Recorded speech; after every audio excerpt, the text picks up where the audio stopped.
The door didn't slam when she left, and somehow that made it worse. I remember the sound of it closing, soft, careful, like she didn't want to disturb anything, like she still respected a space I had already broken with my own words. The city was still alive outside, 12 floors below, headlights stretching like rivers through Manhattan, horns echoing between glass towers, the kind of noise I had ruled for years without ever really hearing. But that night, all I could hear was silence. Emily stood there just seconds before, one hand resting on her stomach, the other gripping the edge of the door like it was the only thing holding her steady. I thought she was being dramatic. I thought she would turn back. I thought she always did. I never wanted this, I had said, the words leaving my mouth colder than I intended, sharper than anything I had ever ordered done in my name. And she didn't cry. That's what stayed with me. No tears. No shouting. Just a quiet inhale, like she was absorbing something final. Like she had been preparing for that sentence long before I ever said it.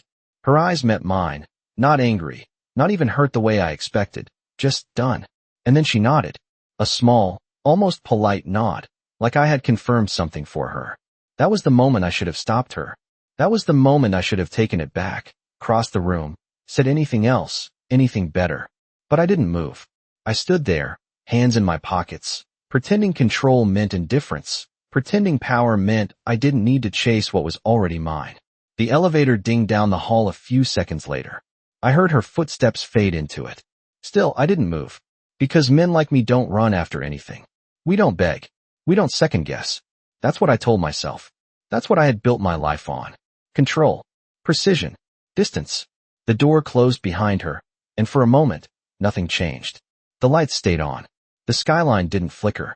My watch still ticked against my wrist, expensive and exact. But something shifted. Something I couldn't name yet. I walked into the living room, poured myself a drink I didn't want, stared at the reflection of a man who had never lost anything he couldn't replace. I told myself she needed time. I told myself she'd be back by morning. She always came back. That was the pattern. That was the rule. But even then, something didn't feel right. The air was too still. Her coat was gone from the chair. The small pair of shoes she kicked off every night weren't by the door. Details. Small things. Things I had never noticed before because I never had to. I took a sip, the whiskey burning just enough to remind me I was still in control. Still the same man. Still untouchable. But the silence didn't leave. It settled. It spread. And for the first time in years, standing in the middle of everything I owned, I had the strangest, quietest thought. What if she wasn't coming back this time? I did not notice the silence right away. That is the truth I have to live with. For a man who built an empire by noticing everything, by reading people before they spoke and anticipating moves before they were made, I missed the one thing that mattered. I woke up the next morning at 6:30, exactly when my internal clock always pulled me out of sleep, expecting to hear her in the kitchen. She used to wake up earlier than me, even when she barely slept, moving quietly through the apartment like she did not want to disturb a life that was never truly hers. The sound of the coffee machine. The faint clink of a ceramic mug. Sometimes music, soft and distant, something slow and familiar. But that morning, there was nothing. No sound. No movement. Just the hum of the city bleeding through reinforced glass and the low mechanical whisper of climate control. I stayed in bed for a full minute, staring at the ceiling, telling myself she had gone for a walk, telling myself she needed space after what I said, telling myself things that fit the version of reality I preferred. Then I got up. The kitchen was exactly how I left it the night before. Clean. Perfect. Untouched. Her mug was not in the sink. It was gone. I opened the refrigerator without thinking, as if answers might be inside it, as if something would explain why the air felt different. It did not. I checked the bedroom again. Her side of the closet was half empty. Not rushed. Not chaotic. Intentional. She had packed. Carefully. That was the detail that settled into my chest like something heavy and irreversible. This was not an emotional reaction. This was a decision. I pulled out my phone and stared at her name on the screen. Emily. Simple. Familiar. Mine, I used to think. My thumb hovered over the call button, but I did not press it. Because men like me do not call first. Because if I called, it meant I cared more. And I had spent my entire life making sure I never needed anyone enough to prove that. So I put the phone down. I told myself I would wait. 1 hour turned into 3. 3 turned into 8. By noon, the apartment felt larger than it ever had, like the walls had shifted outward, leaving me standing in something hollow. I walked past the small chair by the window where she used to sit, one hand resting on her stomach, staring out at a city that never slowed down long enough to notice her. I never asked what she thought about when she sat there. I never asked if she was happy. I assumed presence meant permission. I assumed silence meant acceptance. By late afternoon, I checked the security feed. The timestamp showed her leaving at 11:42 p.m. the night before. A single suitcase. No hesitation. She did not look back. That was the moment something cracked. Not loudly. Not dramatically. Just a quiet shift inside me, like a foundation adjusting under pressure. I reached for my phone again, this time not to call, but to give an order. Find her. The words came out steady, controlled, exactly the way they always did. But this time, they carried something unfamiliar underneath. Not authority. Not anger. Something closer to urgency. Something I did not want to name. Because for the first time in years, I was not trying to control a situation. I was trying to fix a mistake. And somewhere in the back of my mind, a thought began to form, slow and unwelcome. What if it was already too late? The first report came in at exactly 2:17 p.m., precise down to the second, the way I demanded everything to be. No confirmed location. No credit card activity. No rideshare history. No digital footprint. It should not have been possible. Not in my city. Not under my reach. I stood by the floor, to ceiling windows, looking out over streets I had spent years mapping, controlling, owning in ways most people would never understand, and for the first time, the grid felt unfamiliar. Check again, I said, my voice calm, measured, the same tone that had built compliance out of fear and loyalty out of necessity. There was a pause on the other end. We did, sir. I did not like repetition. I liked results. I ended the call without another word and set the phone down on the marble counter, watching my reflection in the glass. Still composed. Still sharp. Still the man no one questioned. But something underneath was shifting, something I could not command into place. I walked through the apartment again, slower this time, noticing details I had never given value before. The faint outline where her books used to sit. The empty space on the bathroom counter where her things had been arranged with quiet care. Even the air felt different, like it had lost something warm and replaced it with something colder, more honest. I stepped into the closet and saw what remained. A few hangers. A sweater she must have forgotten. I reached for it without thinking, the fabric soft between my fingers, carrying a scent that did not belong to me. It stopped me, not because of what it was, but because of what it meant. She had not left in anger. She had left with intention. I dropped the sweater back into place and pulled out my phone again. This time, I called Marcus. He did not ask questions. He never did. Expand the search, I said. Airports, bus terminals, private car services. I want every camera within 50 miles reviewed. 50 miles. It sounded excessive. It sounded like overkill. But I was not taking chances. Understood, he replied, already moving. I ended the call and exhaled slowly, realizing I had been holding my breath without noticing. Hours passed. Reports came in. Nothing. Each update carried the same answer dressed in different words. No sign. No trace. No mistake. That last part was the one that stayed with me. No mistake. Because Emily did not do anything by accident. Not the way she packed. Not the way she spoke. Not the way she walked away without raising her voice. I moved back into the living room and sat down for the first time that day, the weight of stillness pressing in from every side. My eyes drifted to the chair by the window again, the place she had claimed without ever asking permission. I tried to remember the last time I had really looked at her sitting there. Not just seen her, but understood her. I could not.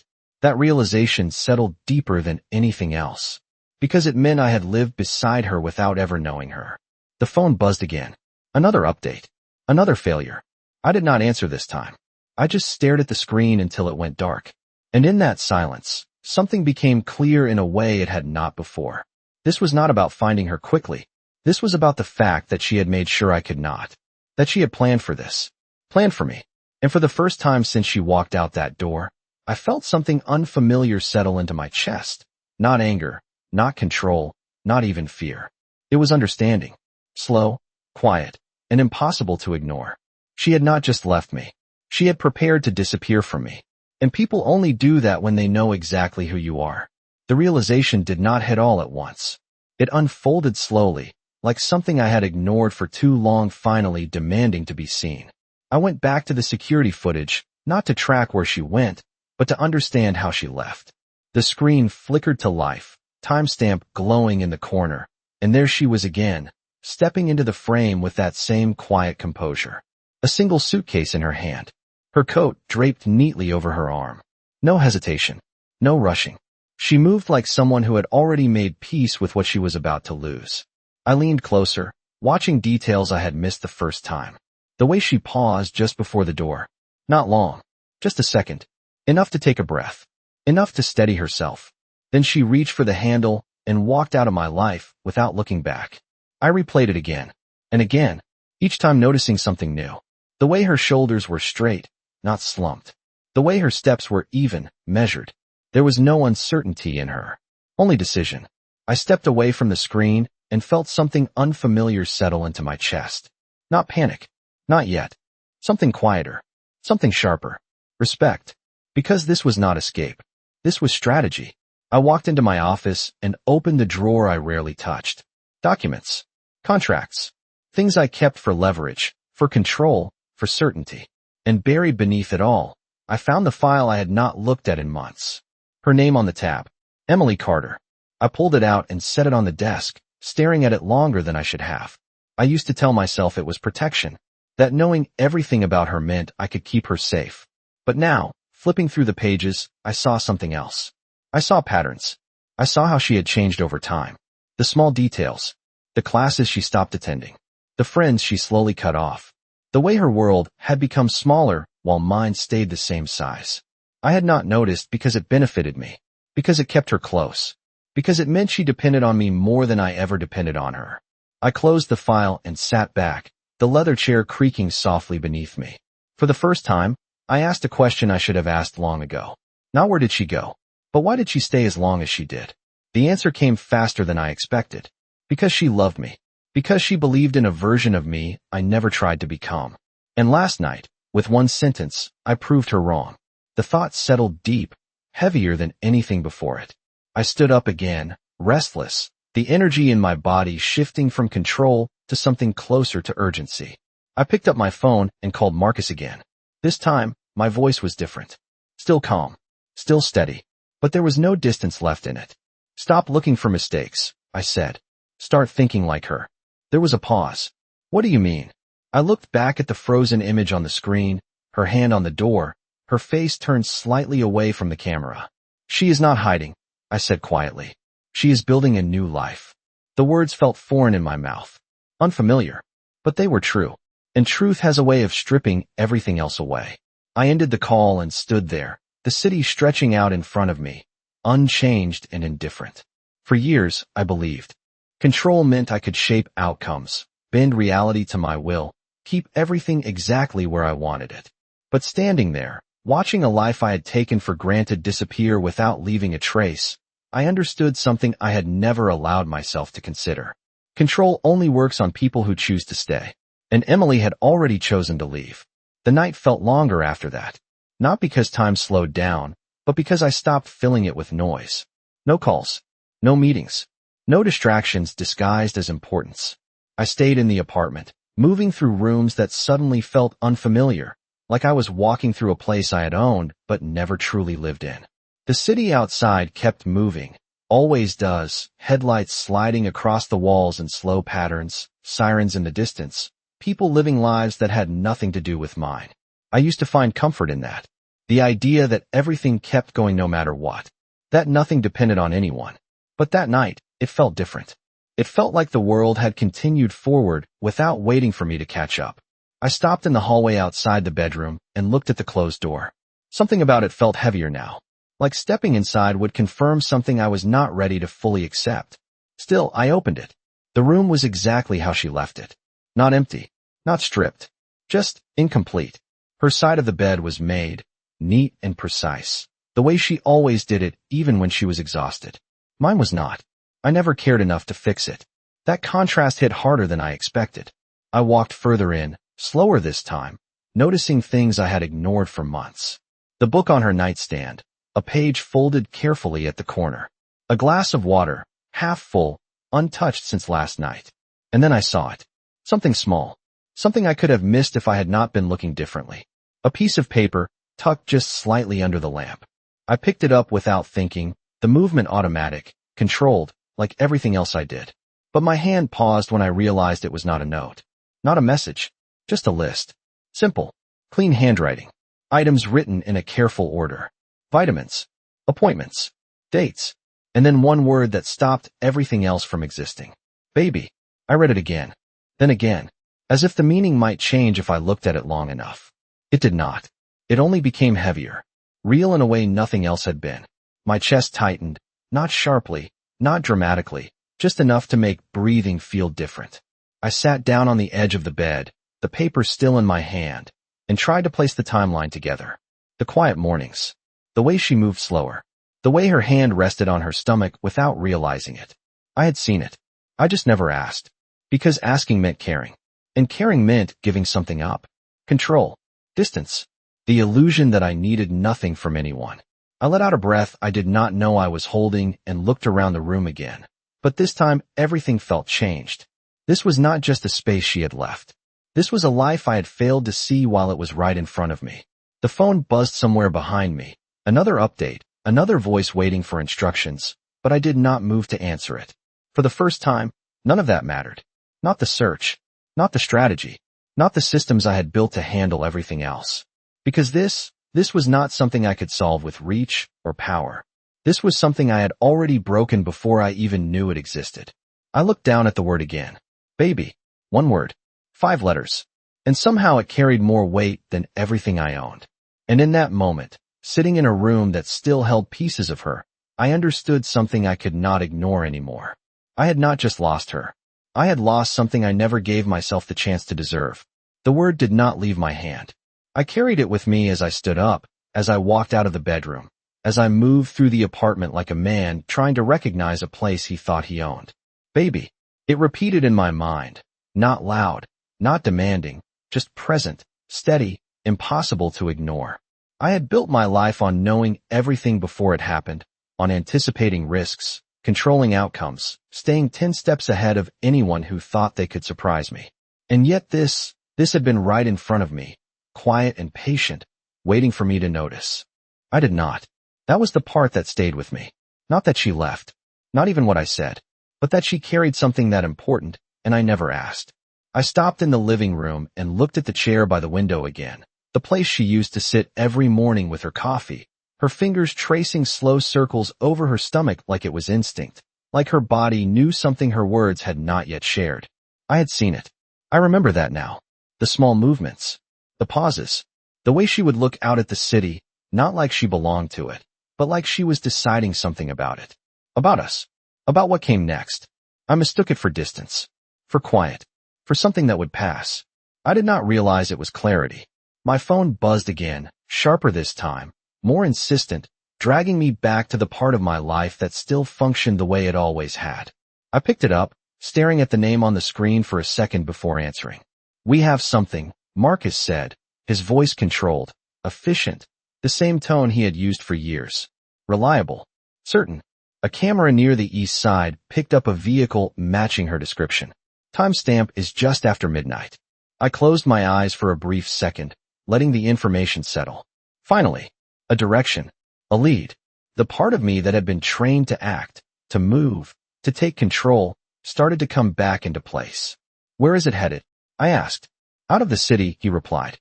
No clear destination yet. Out of the city. The words landed differently than I expected. Not fear. Not panic. Something else. Finality. Because leaving the city meant more than distance. It meant intention. It meant she was not planning to return. I walked toward the window, looking out at the skyline that had always felt like an extension of myself, something I could shape, influence, dominate in ways no one questioned. But now it looked different. Smaller. Less certain. Do not stop, I said quietly. Track every mile. Every turn. I want to know where she ends up. Understood. Marcus replied without hesitation. I ended the call and stood there, the phone still in my hand, the reflection of the city stretching across the glass in front of me. For years, I believed power meant I could reach anyone, anywhere, at any time. That distance was just a problem waiting to be solved. But this was not about distance. This was about choice. She chose to leave. She chose not to tell me. She chose to carry our child away from a man who never gave her a reason to stay. The thought settled deeper than anything else had. Not sharp, not overwhelming, just steady, permanent. I looked down at the paper still in my hand, the words staring back at me like something alive. Baby. And for the first time since all of this began, I understood something I could not undo.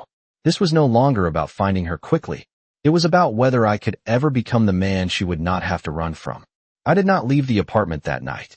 Not because I could not, but because something in me understood that moving too quickly would only repeat the same mistake in a different form. I had spent years reacting with precision, making decisions in seconds, trusting instinct over reflection because hesitation had always been a weakness in my world. But this was different. This required something I had never trained myself to do. Sit still. Think. I stood by the window longer than I realized, watching the traffic thin out as the hours passed, the city shifting from restless to quiet in a way I had never paid attention to before. Somewhere around 3 a.m, I picked up my phone again, not to call Marcus, not to demand updates, but to scroll through something I had ignored for too long. Old messages. Her messages. Simple things. Questions about dinner. Reminders about appointments. Small pieces of a life she had been trying to build around me while I remained just outside of it. I opened one at random, the timestamp from weeks ago. Do you think you will be home before midnight? No accusation. No pressure. Just a question. I never answered it. I moved to another. I made something new tonight. You might like it. I did not reply to that one either. The pattern became clear faster than I expected. She reached. I stayed silent. She tried. I remained distant. It was not one moment that broke us. It was a collection of moments I dismissed as unimportant. I set the phone down and ran a hand through my hair, the tension settling deeper now, not sharp, not chaotic, just steady and undeniable. This was not about a single sentence. That sentence was just the final confirmation. The truth had been there long before it. I moved back into the bedroom without thinking, drawn to the space that still felt like her in a way the rest of the apartment did not. I sat down on her side of the bed this time, something I had never done before, and let the silence settle around me. It did not feel empty anymore. It felt honest, like the room was no longer pretending to be something it was not. I looked at the small details again. The book, the glass, the folded blanket at the edge of the bed. Things she had touched, arranged, cared about. Things I had walked past without ever asking why they mattered to her. My phone buzzed again, another update waiting, another step closer to finding her location, but I did not reach for it immediately. Because for the first time, I understood something that changed the way I saw everything else. Finding her was not the same as bringing her back. I could locate her within hours if I wanted to. I could have people at her door before sunrise. That was not the problem. The problem was what would happen when I stood in front of her again. The problem was that I did not know who I was supposed to be when I got there. I leaned forward, resting my elbows on my knees, staring at the floor as the realization settled deeper than anything else had so far. I had spent years becoming someone the world respected, feared, obeyed. But none of that mattered in the one place it should have. Because the version of me that built everything was the same version she chose to leave. And for the first time in my life, I was not trying to figure out how to get something back. I was trying to understand if I deserved the chance to even try. The sun came up without asking for permission. It slipped through the glass in thin lines, stretching across the floor, touching spaces that had not felt warm since she left. I had not slept, not even for a minute. I stayed where I was, sitting on the edge of the bed, the quiet no longer uncomfortable but revealing. Morning used to mean movement, calls, decisions, people waiting for direction. But this morning felt different. Slower, heavier, honest in a way I had never allowed my life to be. My phone buzzed again, persistent now, demanding attention the way everything in my world always had. I finally picked it up. We have a clearer direction, Marcus said, his voice steady, focused. The vehicle crossed state lines around 2:30 a.m. heading north. We are narrowing it down. North. The word echoed in my mind. Simple but significant. It was not random. Nothing she did was random. I stood up slowly, walking back toward the window, watching the city shift into daylight, People moving like nothing had changed, like nothing had ended. Keep tracking, I said. My voice was still controlled, but something in it had changed. Less command. More purpose. I want patterns. Not just location. Think about where she would feel safe. Quiet places. Somewhere she can disappear without trying to. Understood, Marcus replied. I ended the call and lowered the phone, my reflection staring back at me from the glass. For a moment, I did not recognize the man looking back. Not because he had changed yet, but because I was finally seeing him without the layers I had built to protect myself. I turned away and walked through the apartment again, but this time, I did not look for what was missing. I looked for what I had ignored. The chair by the window, the books she read, the small notes she left for herself, reminders of a life she was building quietly, patiently, while I remained focused on everything else. I stopped in the kitchen and opened a drawer I had never opened before. Inside, there were receipts, grocery lists, small things that meant nothing to me before. But now, they told a story, a routine, a pattern, a life that existed alongside mine but was never truly shared. I closed the drawer gently, the realization settling deeper with every step I took. She did not leave suddenly. She prepared. She adapted. She learned how to exist without me long before she actually did. That was the part one could not ignore anymore. This was not loss that happened overnight. This was something I allowed to happen. Piece by piece, moment by moment. Every time I chose distance over presence. I moved back into the living room and picked up my jacket from the chair. The movement felt different. Not rushed. Not reactive. Intentional. For the first time since she walked out, I was not trying to control the situation. I was preparing to face it. I paused for a second, my hand resting on the back of the chair she used to sit in, my fingers brushing against the fabric like it might still hold something of her. It did not. Just memory. Just absence. I let out a slow breath and stepped toward the door. Because finding her was no longer about bringing her back to the life she left. It was about stepping into the life she chose without me and seeing if there was still a place for me in it. And as I reached for the handle, one thought stayed with me, clear and unshakable. If I found her now, I would not be the man she walked away from. Or I would lose her again. I did not take my usual car. That was the first decision that felt different. No driver. No convoy. No tinted windows separating me from everything outside. I chose something simple, something that did not carry the weight of who I had been for years. Because this was not a business trip. This was not a problem to solve. This was something else entirely. The road stretched ahead in long, quiet lines, the city fading behind me mile by mile, the skyline shrinking in the rearview mirror until it became just another shape against the horizon. I had driven this highway before, countless times, but never like this. Never without purpose tied to power. Never without a destination I controlled. Now, I was following a direction, not a plan. North. That was all I had. The phone sat on the passenger seat, silent for once, waiting for updates that would narrow everything down into something precise. But I did not rush it. I kept my speed steady, my hands firm on the wheel, my mind moving through thoughts I had avoided for years. I thought about the first time I met her. Not the details. Not the setting. Just the feeling. The way she looked at me without calculation, without fear, without the quiet negotiation most people carried when they stood in front of someone like me. She saw me as a person before she ever understood what I was. And somewhere along the way, I stopped being that person. I became the version of myself that was easier to maintain. The one that did not explain. The one that did not bend. The one that did not need to change. The miles passed under the tires, steady and unremarkable, but something inside me was shifting with every one of them. This was not about catching up to her. This was about understanding why she had to leave in the first place. The phone buzzed around mid-morning, breaking the quiet in a way that felt sharper than it should have. I picked it up, my focus narrowing immediately. We have a likely area, Marcus said. Small town. About 80 miles past the state line. Limited traffic. Few cameras. It fits the pattern. I slowed the car slightly, the information settling into place. Send me the location, I said. There was a pause. You want us to move in? The question was automatic. Expected. The way things had always been done. I looked out at the road ahead, the empty stretch of highway leading into something unknown, something I could not control the way I used to. No, I said quietly. Not yet. Another pause. Longer this time. Understood. I ended the call and set the phone back down, my grip on the wheel tightening just enough to remind me I was still in motion. Because this was not a situation I could handle the old way. Showing up with force, with presence, with the weight of everything I had built behind me.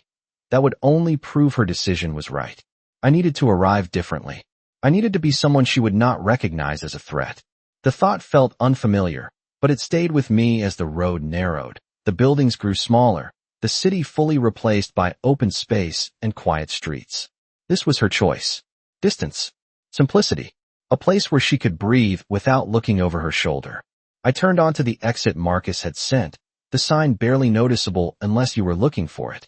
And as the car slowed, rolling into a town that did not know my name, did not care about my power, one realization settled deeper than anything else so far. For the first time in years, I was entering a place where being who I used to be meant nothing at all.